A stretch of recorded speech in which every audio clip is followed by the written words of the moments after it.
On the 16th of February 1974, in Fort Worth, Texas, after attending a high school dance, 17-year-old Carla Walker was abducted. The predator came out of the darkness and he said, "You're going with me, aren't you, sweetie?" It was the last time Carla would be seen alive. When police found her body, they knew they were looking for a callous and merciless killer. She was beat from head to toe and strangled and raped. It was horrific. It was simply horrific. I had nightmares. It would take almost half a century before Carla's depraved attacker was revealed to be church-going family man Glen McCurley. He is the kind of person that we tell our daughters about, makes us not go out alone at night. He is the evil predator of our nightmares. Glen McCurley had finally been exposed as one of the world's most evil killers.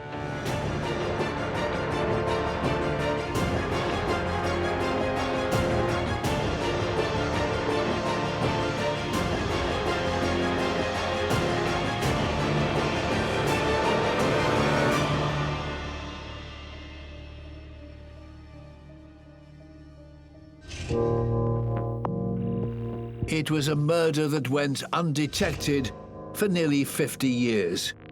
When 17-year-old schoolgirl Carla Walker was murdered in Fort Worth, Texas in February 1974, nobody knew the identity of her killer until, decades later, cutting-edge DNA testing finally led investigators to 77-year-old Glen McCurley.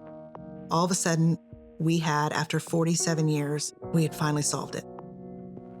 The brutal killer who'd escaped justice for so long had no place left to hide. Well, if y'all knew all that, why didn't you come get me back then or something? Because they didn't know, but we do. Carla's grieving family would learn that her murderer had been living in their midst all along. Of course, everybody immediately gets on their computers and does research on this guy. They discover he's a guy who lived blocks from Carla. Everybody on his street thought he was a great guy, but when he's looking at you, he's not looking at you as a friend. He's looking at you as a real possibility to come see you one night when you're asleep or by yourself. On the surface, Glen McCurley was a church-going family man. But beneath the mask, he was a calculating predator. This killer's story begins in 1943. Glen Samuel McCurley was born on January the 5th in Holmes County, Florida. His childhood was spent in West Texas. He was the eldest of 3 brothers.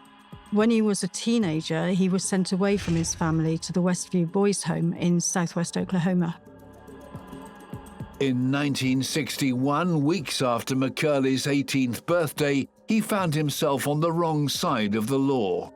He stole a car and led the highway patrol on a high-speed chase, and they finally caught him. Then he was convicted of car theft. He served 11 months in Huntsville Unit Prison before being granted parole. Not long after he gets out, in February 1963, he marries a girl called Judy. They had a son and another son a year or two later. At this point, Glen McCurley is working as a truck driver. They've moved to West Fort Worth in Texas. The suburban neighborhood suited the couple. It was an ideal place to raise children. It was very family-oriented, very church-going, very laid back and trusting, and what you would think of as an idyllic childhood. The neighborhoods were full of kids, and we walked everywhere and had pretty much the run of the place.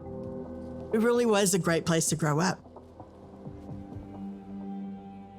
It was definitely thought of as a place where you don't necessarily have to lock your car doors, and your kids are safe to run around the streets and go to parties and, do what they do. Just over a mile away from the McCurleys was 17-year-old Carla Walker's family home. Her father was the strict military disciplinarian, but also the protector of the family. They were really, kind of that typical all-American family. Jim Walker was the family's fifth and youngest child. I had a mom, Charlene. My dad was Leighton. I had two older brothers, Charles and Steve, and two older sisters, Cindy and Carla. Had a good life. It was a good life. Carla was 5 years older than me, and she was just kind of entering the prime of her life. At Western Hills High School, Carla was a popular student. Carla was different. She didn't belong to really a clique sort of thing. She was one of those students who traveled easily among all the different sort of groups. And so that's what made her the all-American kind of girl and very approachable and sort of that girl next door sweetheart. She's 4'11", 95 pounds, blonde hair, piercing blue eyes, beautiful teeth and lips, just incredibly cute. She was dating the football player, Rodney McCoy, who was in my class. He was not your typical jock. He wasn't full of bravado. He was also very approachable and personable and got along with all kinds of different kids. Carla was on the cheer squad. Rodney was a quarterback, and from all accounts, they were kind of the it couple at the high school. And they were a very sweet couple to everybody and to each other. In the winter of 1974, Carla had just turned 17 and had an exciting date on her calendar. It was a Saturday. Carla and Rodney were going to a high school Valentine's Day dance on February 16th. The dance went from 8 to 12. Carla got dressed here. The ladies were all fussing over Carla, getting her all fixed up, and Carla was beaming, smiling, had her beautiful dress on. Carla was wearing a baby blue dress with lots of white ruffles. It was very cute and pretty and went with her strawberry blonde hair. I don't think any of us will ever forget that dress. Rodney pinned on the corsage, and pictures were taken, and aunts and my mom fussed over Carla. Dad and the guys talked a little bit to Rodney, said, y'all be safe, have fun. See you when you get home. And that's not exactly how it went that night.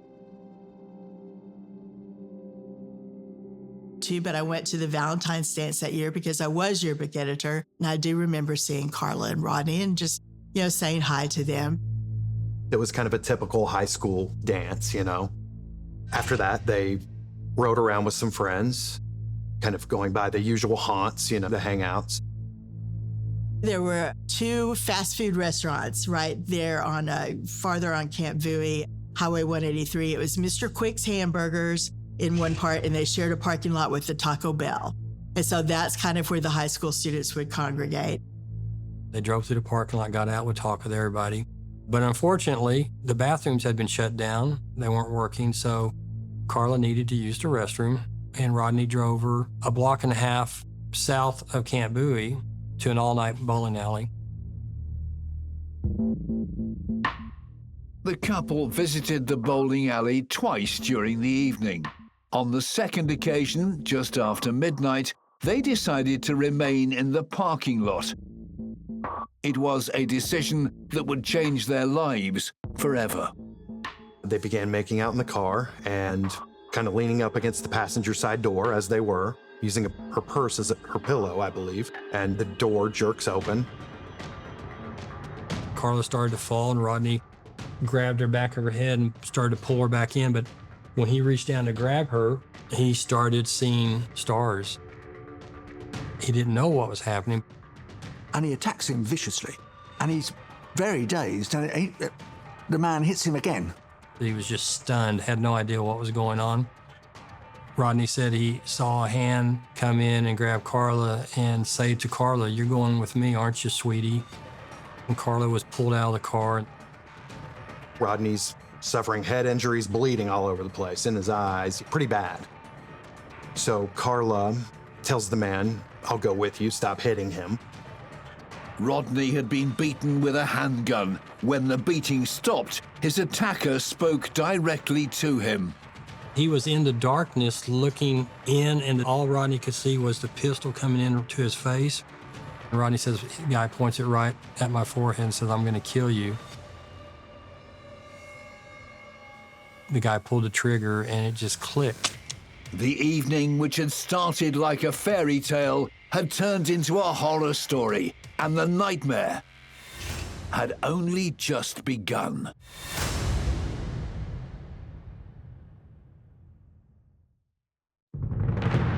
The night 17-year-old Carla Walker was abducted from a parking lot in Fort Worth, Texas.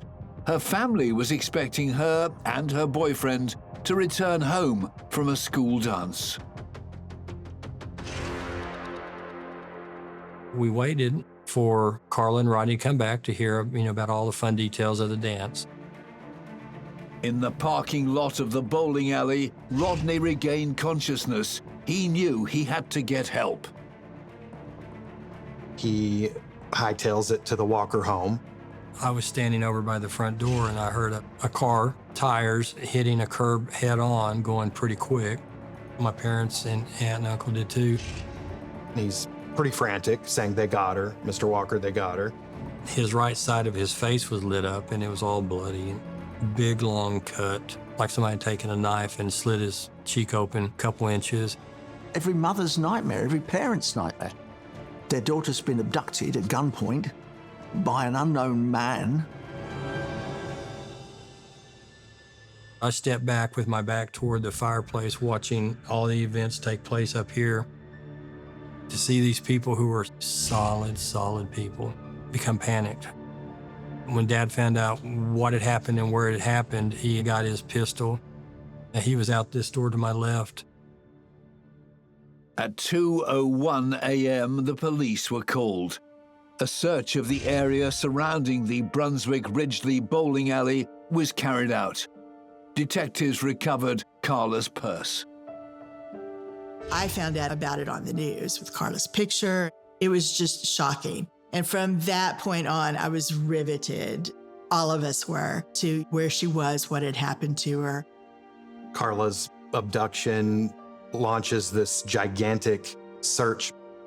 And you got high school kids from her school searching. You have virtually every law enforcement officer in the area searching. Helicopters, dogs, all that stuff. They're searching alleys, behind buildings, construction sites, pastures, rivers, gorges, tunnels. There was a magazine in the parking lot. Rodney told police the story of being hit on the head with a gun. Obviously, when he tried to shoot Rodney, the magazine had fallen out in the parking lot. The reason the pistol didn't go off, the perpetrator was hitting Rodney when Rodney fell out with Carla. He ejected his own clip, and there was a bullet in the chamber, but that gun could not be fired without the clip being inserted. Police had their first real piece of evidence. The attacker had a Ruger .22 pistol, a recent model. What they didn't have was Carla or the name of the person who'd taken her. It was frightening to know that there was someone out there who could do something like that. Carla was abducted from a public place. She was abducted in front of a witness as well. Now, that's an incredibly reckless thing for the abductor to do. This is somebody who's particularly dangerous. There's a panic in this house, spirit of fear. Law enforcement started constantly streaming through that front door for several days.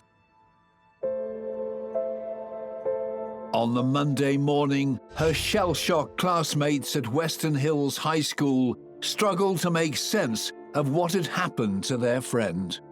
They were devastated. They were like shell-shocked. I don't know how they managed through school that day. There was a lot of speculation about it being classmates and even Rodney McCoy. maybe he's got her captive somewhere, or maybe he drove her out of town, or it was those kinds of speculations. 98% of the time, it's somebody that knows their victim, and the victim knows the perpetrator. The school itself became a focus of inquiry. Detectives spoke to students about the night of the dance in a bid to locate anyone Carla may have interacted with. I went to the principal's office, and when I got there, there was a police officer and a detective and our principal. They explained to me that because of what had happened to Carla, they would like for me to look at all of the photo negatives from the Valentine's dance that the yearbook photographer had taken. And I didn't see anything. As the hours turned to days, local, state, and federal forces, as well as family and friends, were all active in the hunt for Carla. She just disappeared out of the parking lot. I met FBI agents, Texas Rangers, Sheriff's Department, City of Fort Worth, Benbrook, detectives, law enforcement officers. I do remember a palpable tension because I think these seasoned law enforcement officers knew the longer without results, the more likely negative outcome. A lot of my classmates were part of those search groups that were just going out and walking fields and walking around Benbrook Lake, walking at different places where they thought that they could find something, anything that would have to do with Carla's case. A team of officers were working a road that's now called Pearl Ranch Road. There was cattle culverts you could hardly see. One of the officers got out of the car while the other officer was waiting, and he went over and leaned over and looked under, and he said, "She's here." She was found in a culvert, concrete culvert where cattle crossed through under the road, and she's found deceased.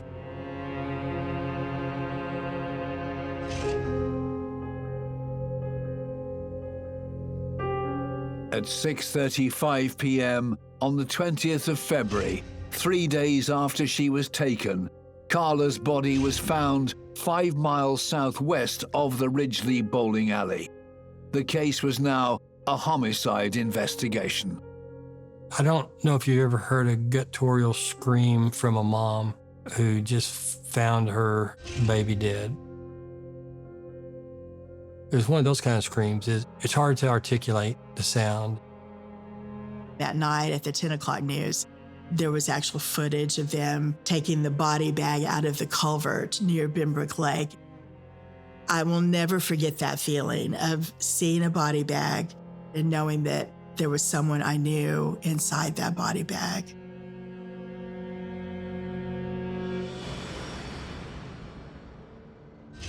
That same evening, at the All Saints Hospital morgue, Carla's body was autopsied. It revealed multiple injuries, evidence of sexual assault, and strangulation. They found traces of morphine. Yeah, the medical examiner did say that she had been kept alive and hadn't been dead that long, but she didn't die there in the culvert. She had died before. During that time, she was probably going through the most horrendous experience, and the person who abducted her was clearly enjoying hurting her, making her frightened, dominating her, or he would have killed her straight away. I know the parents were freaked out and beginning to keep their kids in at weekend nights. From that day forward, we locked our car doors. To this day, when I get in the car, the door gets locked. On February the 22nd, just 2 days after the discovery of her body, Carla's funeral was held at the Western Hills Church of Christ. It was attended by more than 1,200 mourners. 1,000+ people were there. The procession line going from the church, which was law enforcement, had it all wired up and was recording, taking pictures of everybody, thinking that perhaps the suspect would be there. There's always the possibility that in a crime like this, that maybe the killer will turn up at the funeral or will be standing around on the edges or will be watching, and the police will always want to be mindful of that. They had us all file by the open casket, and that is probably one of the most traumatizing things I remember from that, especially at that age. The poor girl had been beaten and strangled, and it was simply horrific. I had nightmares. The funeral yielded nothing on Carla's killer. The best lead investigators had was eyewitness Rodney McCoy. Carla's boyfriend, Rodney, would be a prime suspect. When a woman dies, the first suspect will always be the intimate partner, the boyfriend. Rodney McCoy was interviewed, but the problem the authorities had was that because of his head injuries, he couldn't remember very clearly what had happened to him on that fateful night, on the 16th of February, 1974. They sent him to a hypnotherapist to see if they could dislodge his memories. I want you to tell me what you see. I look up and a gun on my face. First thing I noticed is his short hair, like kind of a skinny nose, some kind of green sleeveless jacket, and cowboy hat. He fell off. What color the cowboy hat? It's real light. He said the guy was dressed like a cowboy. I do remember him saying he had a vest of some sort. Basing their investigation on the magazine cartridge left at the scene, the Bureau of Alcohol, Tobacco and Firearms were enlisted to find Fort Worth registered owners of Ruger pistols. With no gun database, it was a mammoth task, taking hundreds of man-hours. So they began a check of all the Ruger pistols, which that magazine belonged to, in the area. Authorities come back with around 30 names. The police take their time and interview each one of the 30 people who owned a Ruger 22.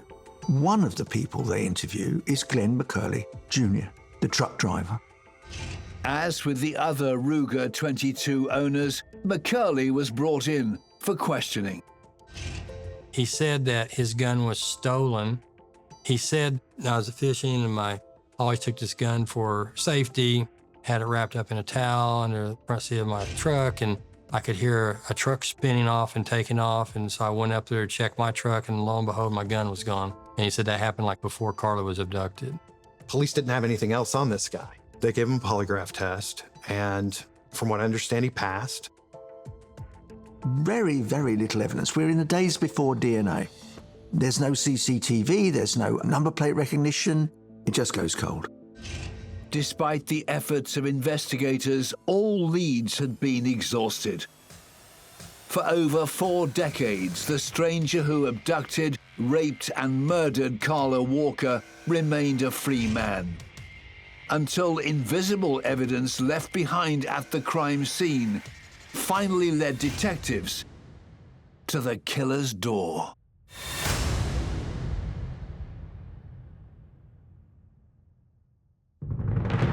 In the decades that followed the 1974 rape and murder of 17-year-old Carla Walker, her family in Fort Worth refused to give up hope. Cindy, her sister, and Carla's mom spent a lot of their time, a lot of their lives keeping Carla's story alive. I saw my mom from 74 until really 79, what I know now to be go through chronic clinical depression. She still got up, she still washed clothes, made dinner, tried to have happy Christmases, happy events, but she had changed. My dad was, to me, my hero because he carried my mom. The mystery of Carla Walker's unsolved murder was one which never went away. These cases never get absolutely shut down. They never say case closed where they haven't arrested anybody. So it becomes what we refer to as a cold case. 1974, 1978, 1985, every time a new lead came in, they jumped on it and they investigated it thoroughly. It was one of those cases that detectives worked their whole careers on. And so as the cases would go through and technology would change, it would come back up. Things kind of quieted down, and then things would pop up if there was a suspect, but then they would say that he had been cleared or whatever. You would have conversations semi-regularly about, hey, there's this new technology, should we try it? hey, we are thinking about sending this off for testing. What do you think?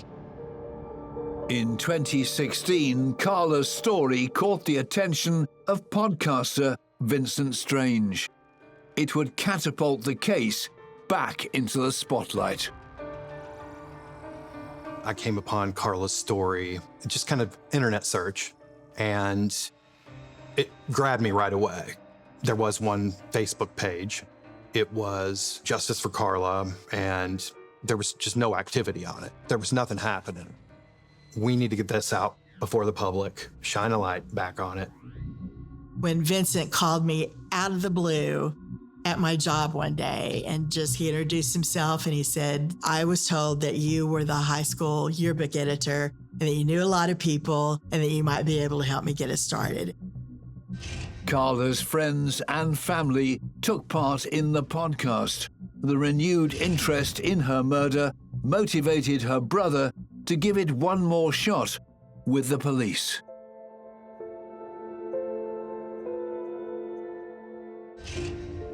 Jim, who was only 12 when the killing took place, never forgot and kept in touch with the detectives throughout the ensuing years, badgering them to look into what might have happened, keeping on at them. Fort Worth PD had reopened the case at Jim Walker's urging. He literally called up the cold case department and said, all right, I hear there's a new detective and I need y'all to start looking at it again. Leah Wagner, cold case detective, received a call from Jim that was stern and pretty to the point. You've worked hard. Problem is, whoever killed my sister is either dead, dying, or getting extremely old right now. I think we need a new set of eyes on Carla's case because we're running out of daylight. And I would like to find this person, why he's got a pulse. The paperwork on the case was extensive, over 6,000 pages of information.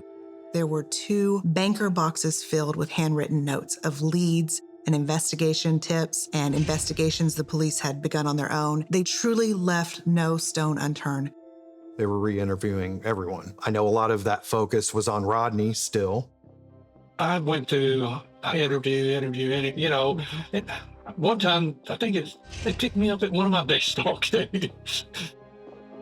Every time a new investigator would pick up the case and they would write out their who I want to talk to list, Rodney was always number 1 on the list. I think the ultimate list maybe had 38 people on it of let's re-interview these people. The team were hopeful that DNA testing could help the investigation. The science did not exist in 1974, but perhaps now could help name the rapist and murderer. And so we went to go pull the evidence to see what we had. And when I tell you, it is like an angel spoke to the crime scene officers in 1974. They did everything right. They preserved it in ways they didn't even know were going to be so important. DNA tests are expensive, there's no question of that. And to carry out the DNA test that was necessary on Carla's clothing would have cost $20,000. Vincent Strange's podcast about Carla's murder had gained a lot of exposure. One listener, a TV presenter, offered to put up the money to fund the DNA testing. In 2019, an unexpected call came in to the police department. They got a call from NBC Universal saying, we want to do a case in your cold case division. The detectives were literally working on Carla Walker's case at the time. And so they paid for some testing. Whatever our DNA was going to come from, it was going to come from Carla's clothes. There was so much of Rodney's blood on her dress from his head injury. Finding DNA on the dress that was not Carla's and was not Rodney's was hard to do.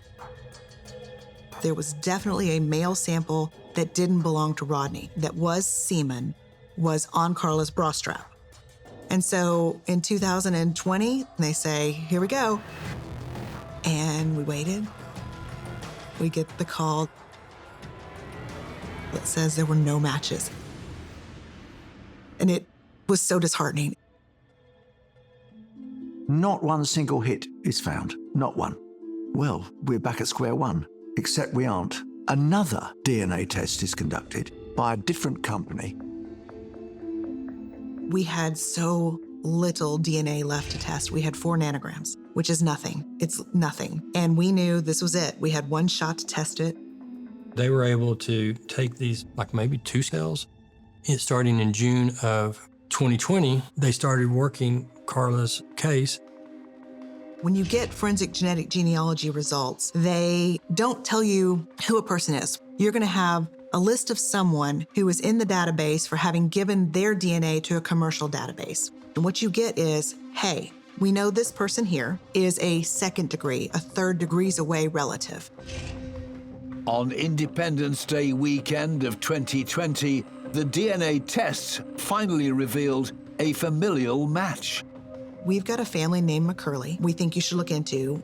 There were 3 boys. They lived kind of in the Denton area. And before he can even finish talking, Detective Bennett, who knew the file backwards and forwards, which is an impossibility given the size of the file, but he did, he hops up and says, I know Glen McCurley. He's on our list. And I think he had 84 suspects on that list. I think McCurley was 18th on that list. The DNA analysis linked semen found on Carla's bra strap to the McCurley family. Next, they set out to demonstrate that it belonged to the man they interviewed in 1974 about the Ruger 22 pistol. The now 77-year-old Glen McCurley.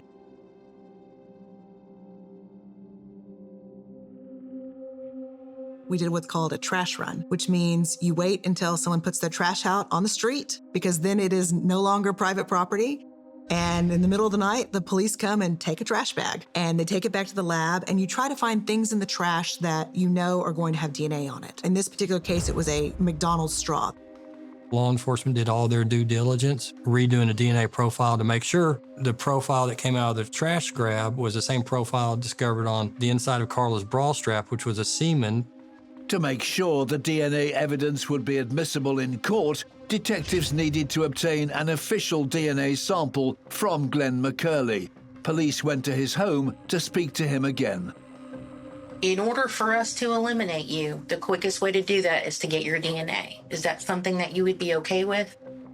Glen McCurley is an upright member of the community. He and his wife Judy are churchgoers. They're well known in that suburb of Fort Worth. He hesitates for a moment and then agrees to have his cheek swabbed for DNA.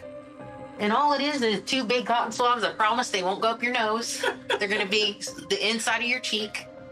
We had a search warrant ready to go, but he ultimately consensually gave his DNA. We sent that back off to the lab, and they said, this matches the straw, which matches the bra, which matches the crime. And so all of a sudden, we had, after 47 years, we had finally solved it.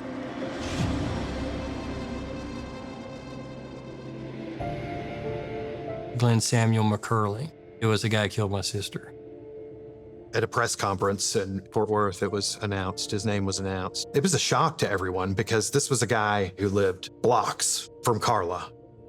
He had sons that went to Western Hills. His wife, Judy, worked in the nursery at one of the churches that a lot of people went to. His family was known in the area. Since 1974 until the day he was arrested, he drove up and down Williams Road almost every day. Drove by the house. He knew exactly where we lived. I'm pretty sure he came by here when we had garage sales. He is a man who is able to commit this heinous crime and live amongst us like he's a normal person. There's nothing more terrifying than that. After so many years of torment, Carla Walker's loved ones were within touching distance of the truth about her brutal rape and murder in February 1974. But Glen McCurley wasn't going down without a fight. And at his upcoming trial, he was going to plead not guilty.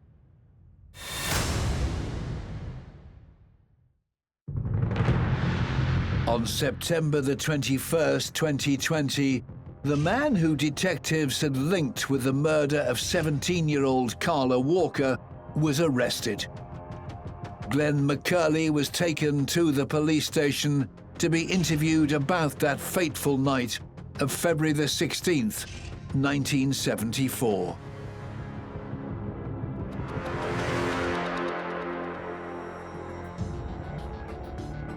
They went to his home and they arrested him, and they took him to the police station and they interviewed him.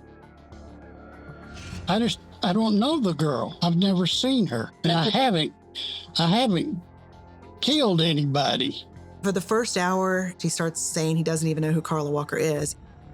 Well, I don't see how you could have anything on me because I don't know anything about it. During the 3-hour interview, police worked to get a confession from McCurley. How are you going to make things right before you pass away if you don't admit to the things that you've done? No matter how many times I watch that video, this is just your opportunity to tell your side of what happened. every time I hold my breath. Where he pauses, and he gets real quiet, and he puts his head down.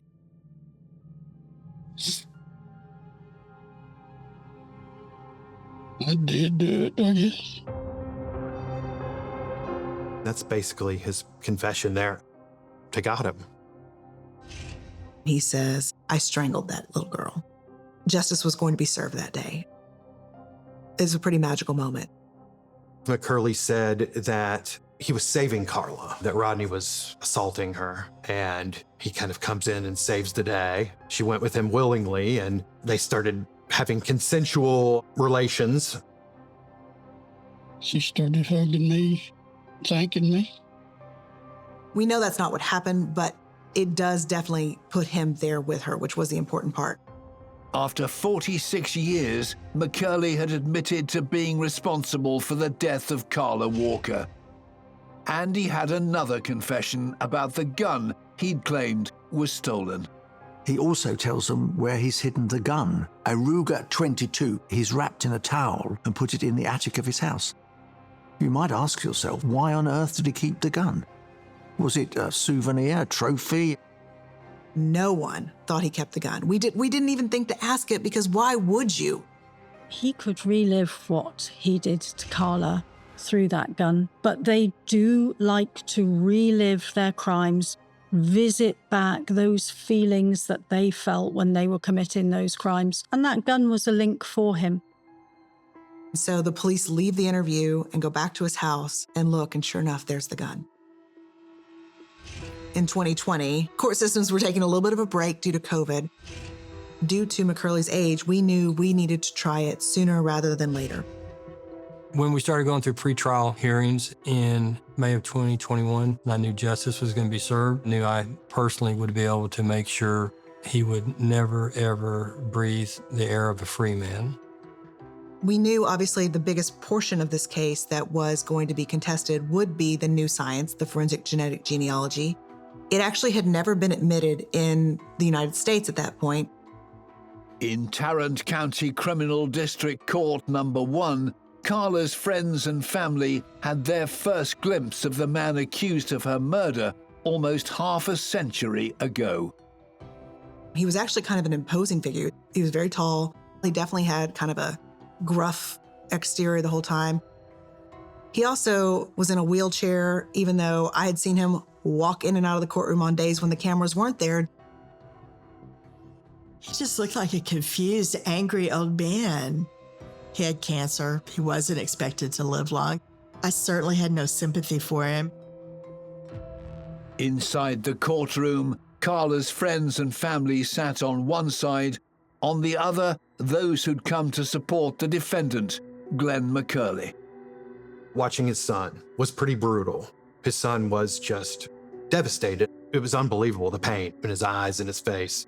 McCurley's wife, on the other hand, they were blowing each other kisses and stuff like that during the trial. It was a bit strange.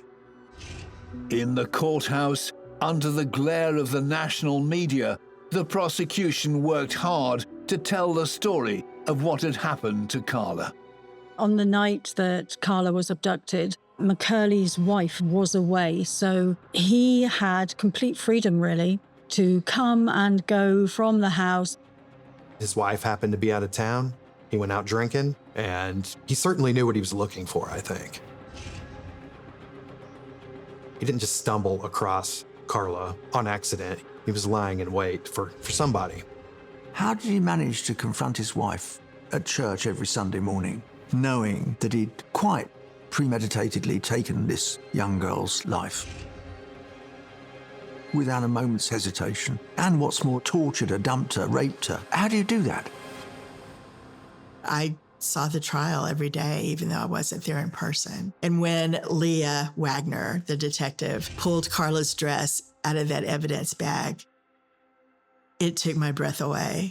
To see that dress again just put me right back to 1974.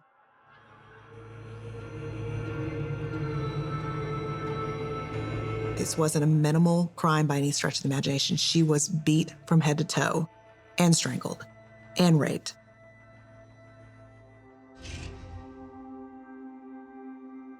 At the start of the third day of Carla Walker's murder trial, Glen McCurley, who for so long had denied his role in Carla's murder, spoke to his attorney.